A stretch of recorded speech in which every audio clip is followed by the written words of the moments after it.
Assalamualaikum warahmatullahi taala wabarakatuh.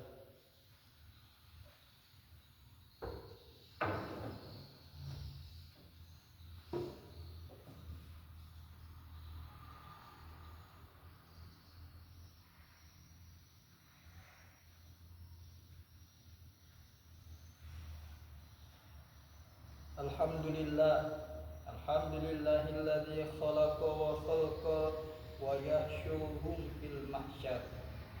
Allahumma shalli wa sallim ala sayyidina Muhammad wa ala alihi wa ashabihi alladzina ata'uhu fihi aman.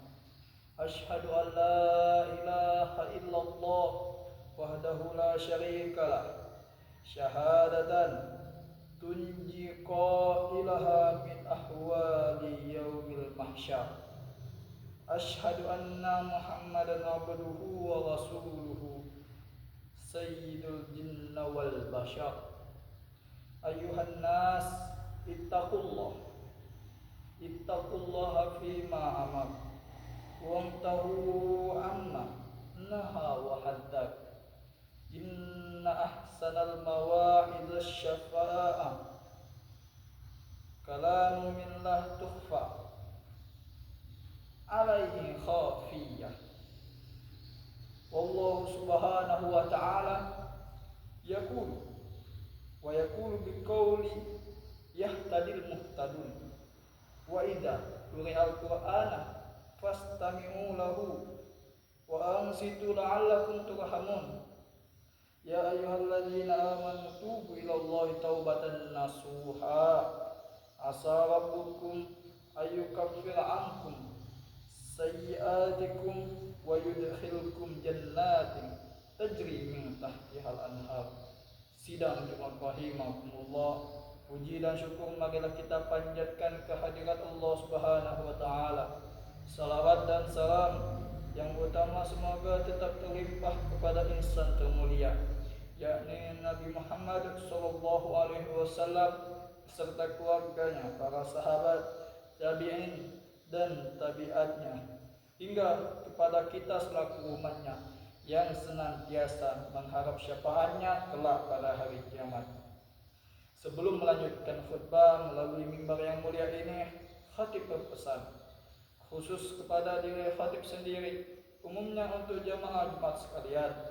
Marilah kita sama-sama meningkatkan keimanan dan ketakwaan kepada Allah, sebab dengan dua hal itu kita bisa memaksimalkan ketaatan kepadanya dan menjauhkan diri dari larangan-larangannya. Sidang Jumat rahimakumullah, sifat tergesa-gesa merupakan sifat yang kurang terpuji, bahkan termasuk kebiasaan setan. Namun dalam kondisi tertentu kita justru dianjurkan untuk melakukannya. Pasalnya ada beberapa hal yang dalam pandangan syariat memang harus disegerakan atau buru-buru dilakukan. Al-Hafiz Abu Naim dalam kitab Hidayatul Auliya jilid ke-8 halaman 78 menyebutkan, tidaknya ada 5 perkara yang dituntut syariat untuk disegerakan alias tidak boleh ditunda-tunda. Yang pertama, menyambut dan memuliakan tamu. Menyambut tamu termasuk salah satu sunnah Rasulullah SAW. Perintah dan keutamaannya pun cukup banyak diutarakan dalam hadis, diantaranya man kana yu'minu billahi wal yawmil akhir falyukrim dhaifah. Siapa yang beriman kepada Allah dan hari akhir, maka muliakanlah tamunya. Hadis riwayat Malik.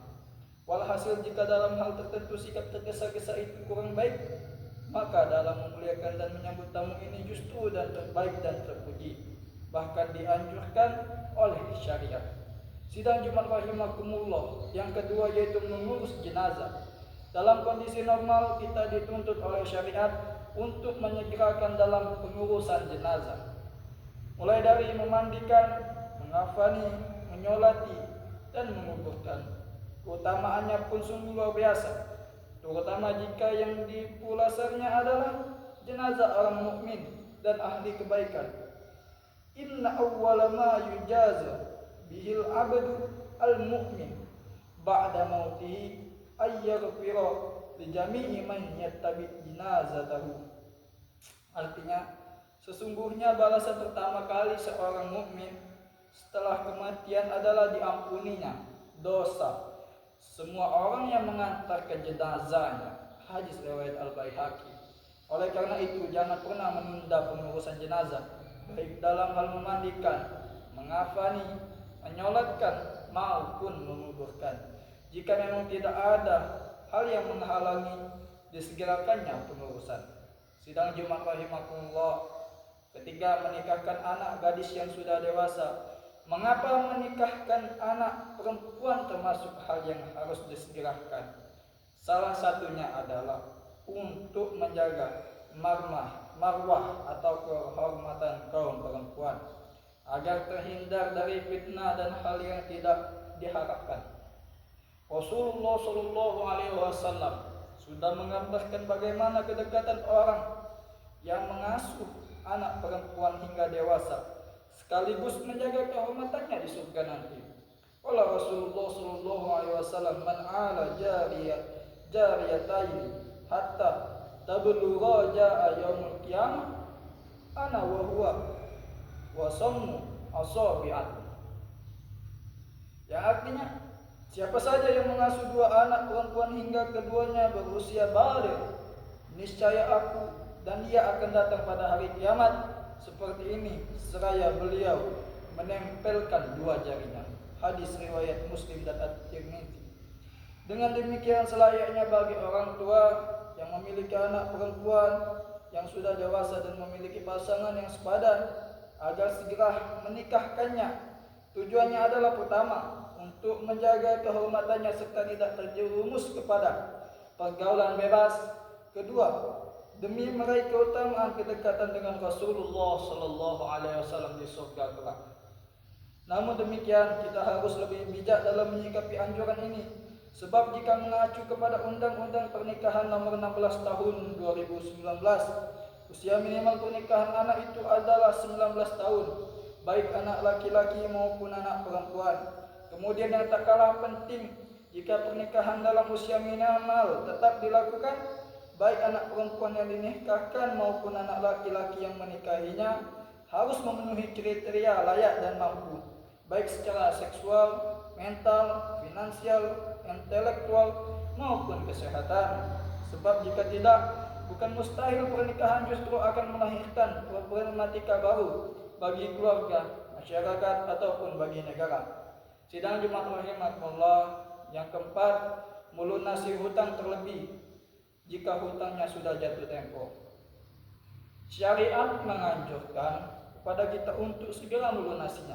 Selain itu, melunasi hutang juga memiliki banyak hikmah dan manfaat. Di antaranya yang pertama yaitu melepaskan diri dari tanggungan, meraihkan ketenangan hati, menjauhkan prasangka buruk dan perselisihan, menjaga hubungan baik dengan pihak yang berpihutang, mencegah beban keuangan yang terlebih, dan terakhir mengurangi risiko bangkrut dan sebagainya.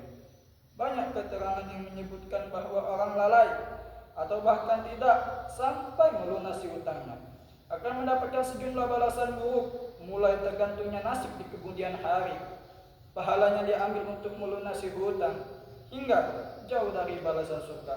Sidang Jumat rahimakumullah, terakhir, perkara yang harus disegerakan dalam pandangan syariat adalah bertaubat. Bertaubat ketika sudah berbuat dosa. Terlebih usia seseorang tidak ada yang tahu. Kematian bisa datang bisa kapan saja. Ketika kita berbuat dosa, maka segeralah bertaubat. Karena setiap kita berbuat dosa, maka hati kita menjadi ternoda dan menghitam. Maka alangkah bijaknya kita menghentikan semua perbuatan dosa tatkala tanpa sengaja dan tanpa sadar kita melakukannya. Maka segera hentikan perbuatan dosa itu dengan taubat dan istighfar kepada Allah Subhanahu wa taala. Mengingat pentingnya taubat, Allah memerintahkannya dalam Al-Qur'an. A'udzubillahi minasyaitonirrajim.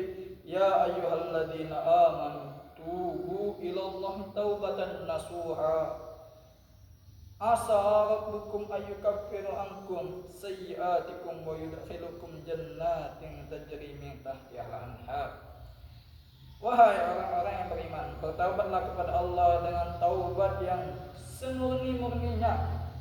Mudah-mudahan Rabbmu akan menutupi kesalahan-kesalahanmu dan memasukkanmu ke dalam surga yang mengalir di bawahnya sungai-sungai. Quran Surah At-Tahrim ayat ke-8.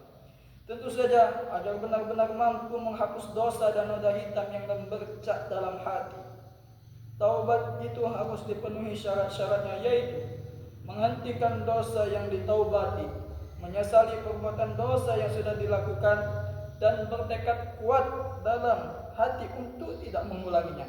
Kemudian jika dosanya ada sangkut pautnya dengan sesama makhluk, maka terlebih dahulu kita istihlal dan meminta maaf kepada yang bersangkutan. Selain itu, taubat juga merupakan tahapan penting dalam proses pembersihan diri bagi siapapun yang hendak mendaki jalan spiritual dan mendekatkan diri kepada Allah. Walhasil, taubat adalah satu jalan bagi kita meraih keridaan dan kecintaan Allah Subhanahu wa taala.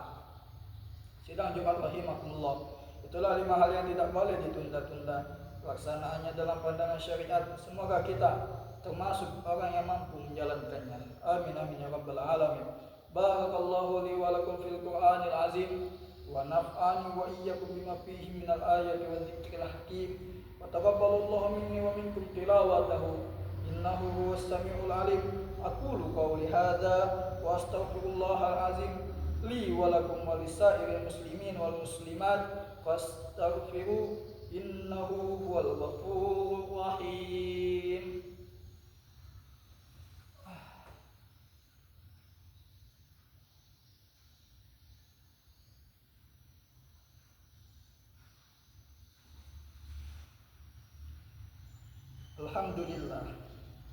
Alhamdulillahilladzi amarna bil ittihad wal iktisam bihablillahil matin. Asyhadu an la ilaha illallah wahdahu la syarika lah, iyyahu na'budu wa iyyahu nasta'in. Wa asyhadu anna Muhammadan abduhu wa rasuluhu al-mab'uts rahmatan lil alamin. Allahumma shalli ala sayyidina Muhammadin wa ala alihi wa ashabihi ajma'in. Ittaqullaha mastata'tum wasari'u ila maghfirati rabbil alamin. Innallaha wa malaikatahu yusholluna 'alan nabi. Ya ayyuhalladzina amanu shallu 'alaihi wa sallimu taslima. Allahumma shalli wa sallim ala sayyidina Muhammad wa ala alihi wa sahbihi ajma'in. Allahumma ighfir lil muslimin wal muslimat wal mu'minin wal mu'minat al ahya'i minhum wal amwat. Innaka sami'un qaribun mujibud da'wati ya qadiyal hajat bi rahmatika ya arhamar rahimin. Allahumma ighfir lana wa liwalidina warhamhuma kama rabbayana shighara. Allahumma inna nas'aluka imanan kamilan wa yaqinan shadiqan wa rizqan wasi'an wa qalban khashi'an wa lisanan dzakiran wa halalan tayyiban wa taubatan nasuha. Allahumma inna nas'aluka mujibata rahmatik wa azaima maghfiratik wassalamata min kulli ithmin wa ni'mah min kulli baghi wal fawzu bil habli bil jannati wal najati minan nar.